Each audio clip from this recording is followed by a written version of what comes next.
Central Park is a really popular place for migrants to stop, both because of where it is, that we're right in the middle of the Atlantic Flyway in the middle of a big city, so it's a big green oasis that's really attractive to birds, and also because it's full of the things that birds need. There are lots of different kinds of habitats here. There are lots of natural habitats like the Hallett Sanctuary, where we are right now, the Ramble, the Northwoods, that have a lot of rich native plant life, and that plant life gives birds what they need. In the spring, native plants host a lot of native insects that lots of birds in the spring eat, and in the fall, native plants have a lot of fruit that birds eat. For that reason, along with all the great water sources there are here, New York City's Central Park is really great for birds. Spring is sort of the fan favorite for birders because all the birds are in their fresh spring plumage. They're really colorful, and they're also singing. So if you go out birding in the early morning in the spring, you can expect the dawn chorus when you may have, on a really good day,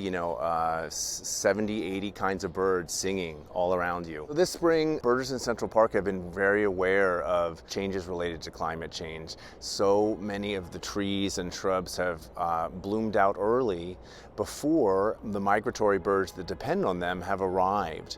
And that's a real danger for long distance migrants like warblers and tanagers, many of the colorful birds that birders love to see in the park. Over the next decades, we're going to learn how quickly birds can adapt to these changes, and we worry that many birds will not be able to adapt fast enough. As a birder, I'm really thankful to the staff and volunteers of Central Park Conservancy for maintaining natural areas in the park, like these native plant areas in the Hallett Nature Sanctuary, the Ramble, the Northwoods. These places are really important for birds, and the more that we can support native plant populations in the park and also keep a natural ground layer like they do here in Hallett, leaving deadwood where it's fall, leaving leaves where they fall, the richer an environment we create for birds all year round.